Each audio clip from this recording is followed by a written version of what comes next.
What's going on, guys? So due to popular request, I'm going to do a video going over my track Let There Be Light, which was featured in the teaser trailer for Scoring Synths.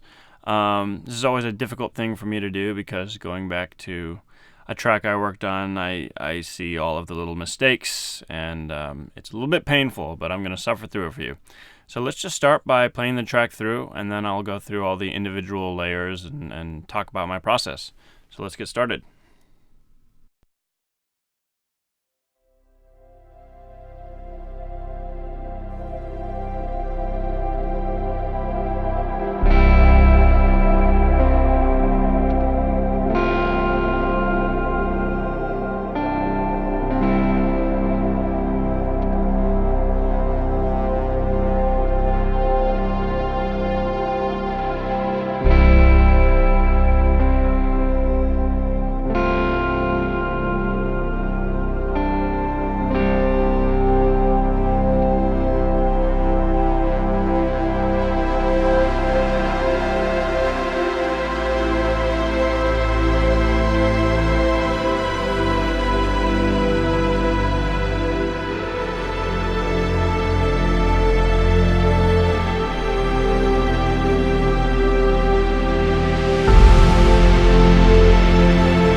Alright, so there it is. This track was made almost entirely with Scoring Synths. There are a few string samples going on, but 99% of the sound you hear is Scoring Synths. So let's just start kind of where I started in the process. I started with this guitar sound, which a few of you guys have been asking about. So let's just take a look at what's going on here and give you an idea of how to make this exact sound.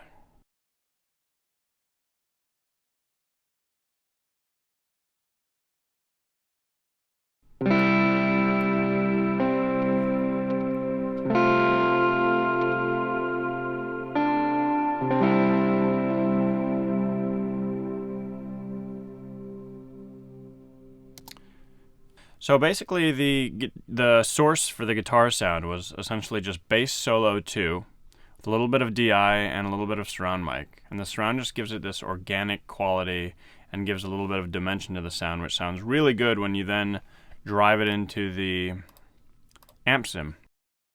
So here I've got S-Gear, which is one of my favorite amp sims. It's fantastic sounding and very affordable. I don't have a given preset that I like to go to. I just kind of scroll through and see what works for a given track. And so this is the one I chose, and I don't recall doing anything particular.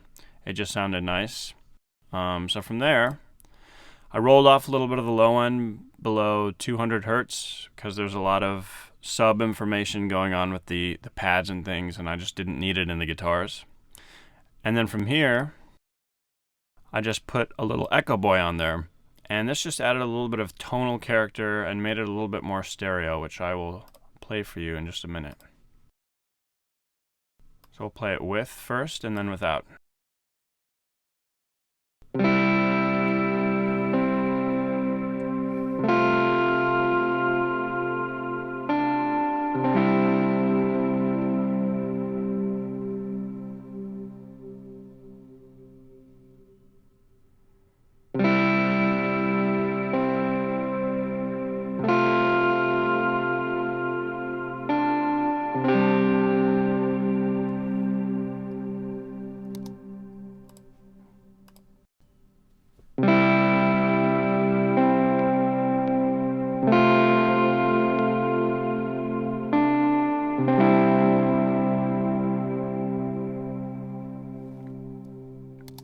Yeah, so both are very usable sounds. One just, gave me something a little bit different, and I liked it. Kind of just got to the sound from experimenting, but you could make any given guitar sound this way. Pull up your favorite amp sim, run it through a Kemper profiling amp or a pedal, whatever you want, and every time you'll have something new, which is what makes this special. So let's just keep moving forward. From the guitars, I kind of wanted to have this underlying droning pad. So I started off with these high pads, which are essentially just high pad 1 and 2 loaded up from Scoring Synths. Just with the DI mic, it looks like. Oh, and I forgot, sorry. The guitars, after the chain, are being run into this black hole reverb. So the entire track is using this exact reverb. There's nothing else. This is the default setting you get when you load it up, and I've just got the mix pulled all the way up so that I can use it as a send. So very simple. I can hear now I used way too much, but it's okay. So high pads likewise are going into that same reverb, and we've got quite a bit of low end being pulled off. So let's just hear how these two pads sound together.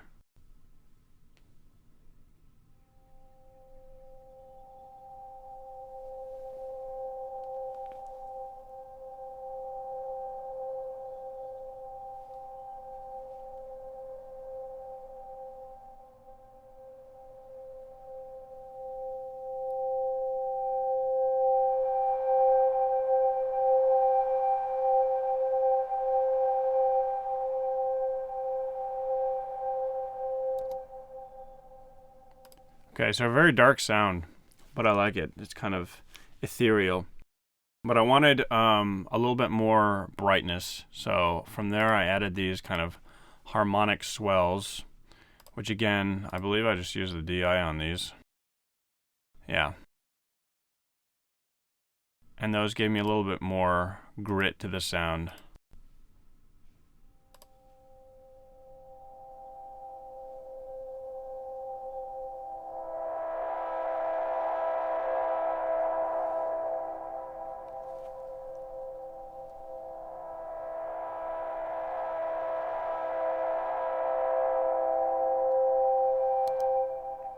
And again, a little bit of EQ and everything's just being run to the same reverb. And then I had a sound in my head which I didn't have existing in the library. And it was this kind of big chord pad reverberant sound. So I'll get into that here.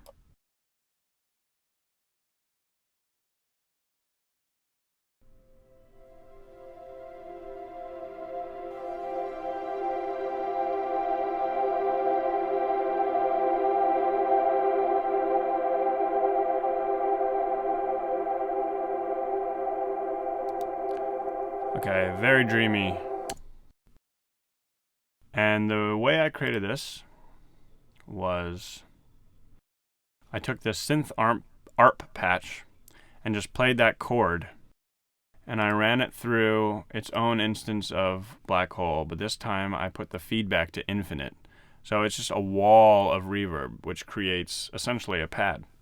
And this is a trick I'll use when I'm making my own pads. I would just print this out and put it into Contact. But in this case, I just had it here in the track. And I have two versions of this going on later in the track, which I'll show you in a bit, but essentially the same thing. And then I'm just running, again, EQ. I'm cutting out a lot of low end here because the low pads are filling out that part of the mix. And Decapitator just made it a little bit more clear. It was getting a bit washy. So, and then I added these low pads. So let's just pull all of this in and see how we're sounding.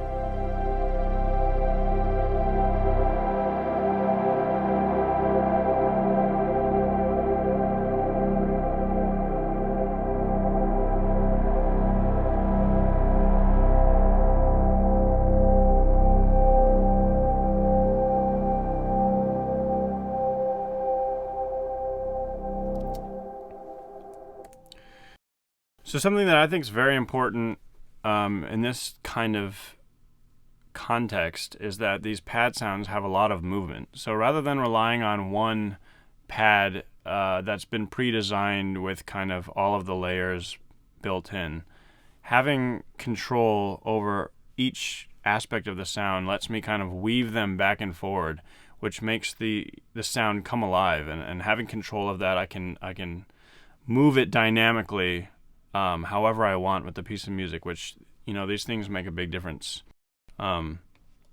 So let's keep moving forward to the guitars. Okay, so a big part of the sound of this track are these sliding synth sounds, which I went over a little bit in the aggressive synth video.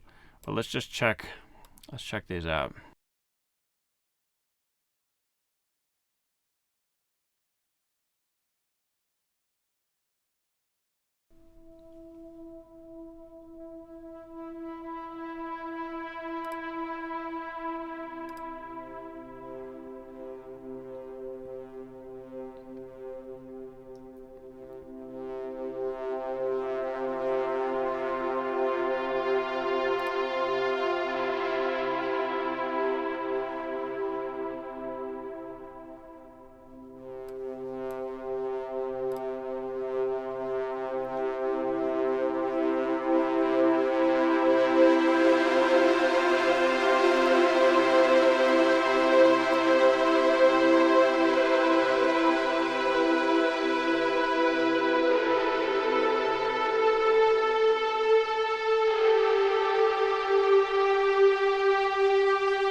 Okay, very cool sound.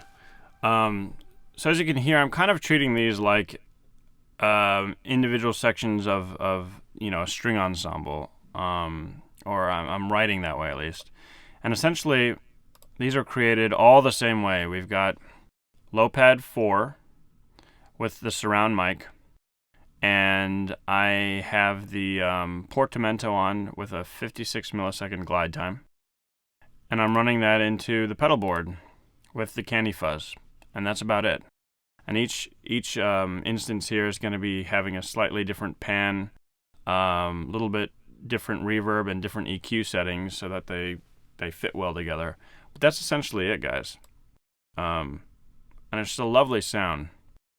And as I showed in the video I made about making aggressive bass and synth sounds, creating a lead like this where you're driving the synth and modulating the filter into the distortion creates this very lively, organic, expressive sound that I can't get just from the synth.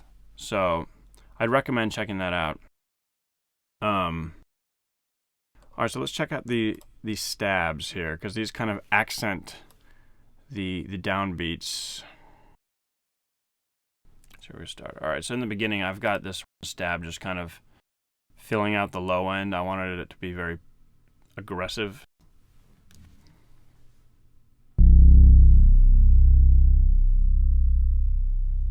Yeah. Play it up.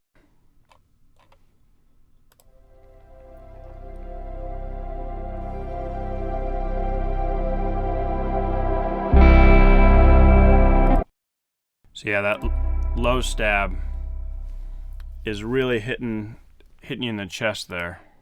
Take a look. Just the DI and nothing special going on. We're just relying on the lower filter setting. So that's velocity sensitive.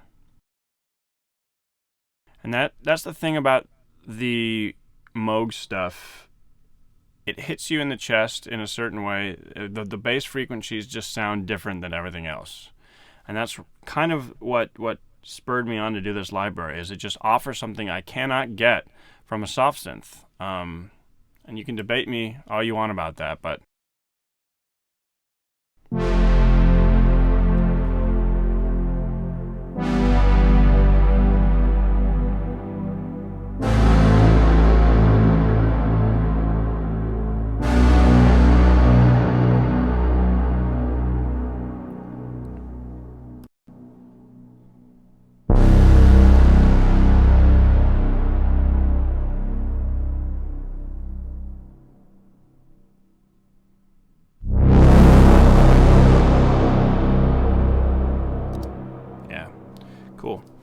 So the stab effects here, I've got loaded with reverb, and these are essentially just playing the chords. You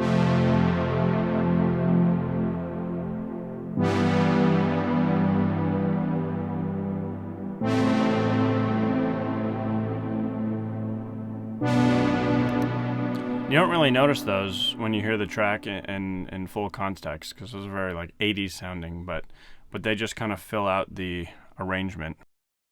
And I've got this very roomy stab to kind of fill out the back part of the mix. You know, I want a sense of 3 dimensions, and this does it really well. So yeah, we've got deca wide surrounds and rear surrounds. So we're talking like back of the room.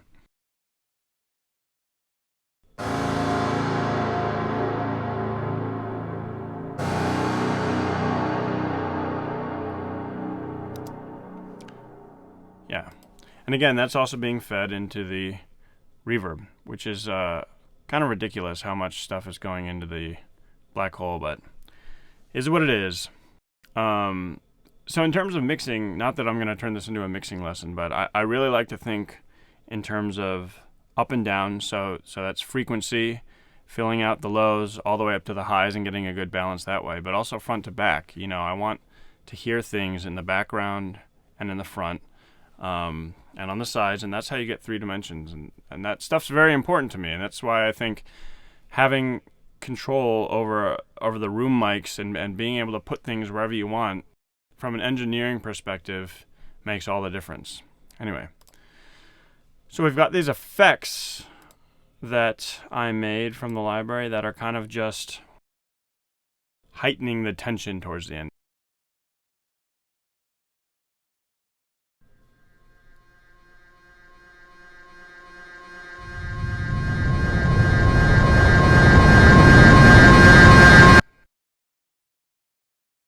Okay, so finally we've just got these kind of percussive hits and cymbals that accent the downbeat, but let's just take a listen to how those sound on their own.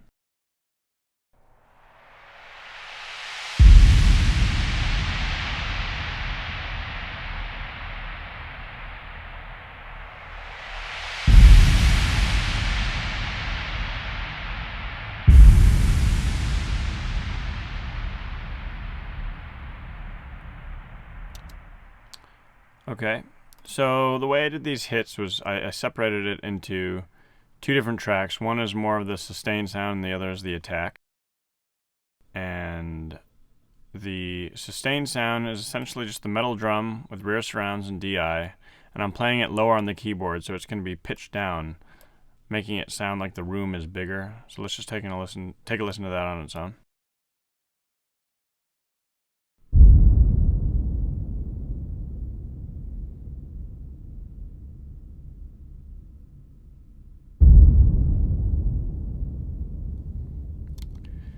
And still, that's just going into the black hole. We've got this other boom sound.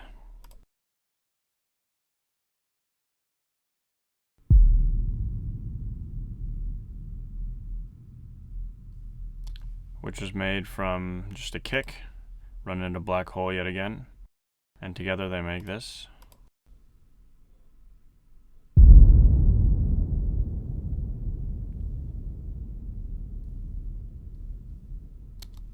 Cool.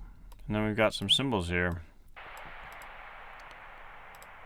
I think one of them is one of them is mostly room mic, and then the other is DI. So that just gives me a little bit of a 3-dimensional thing going on.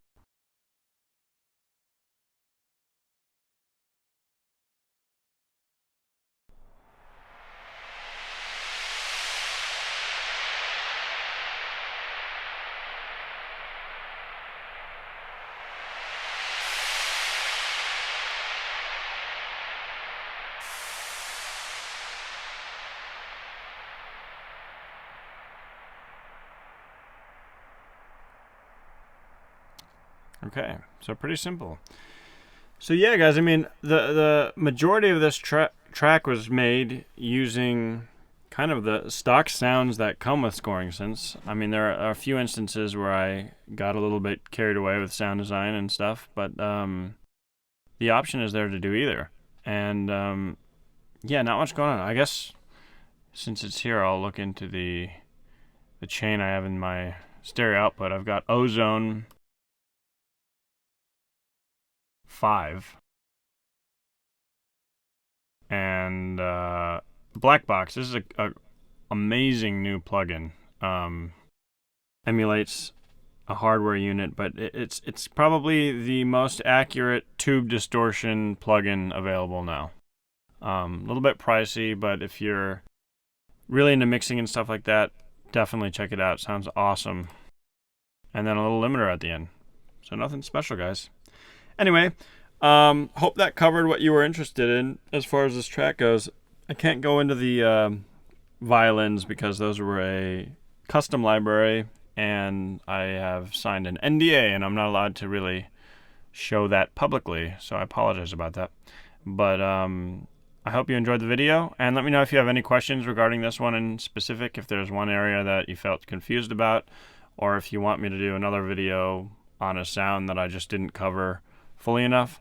Just let me know, guys. The intro period of scoring synths ends at the end of Sunday, so definitely pick up the library while it's $199, because it's going to be $279.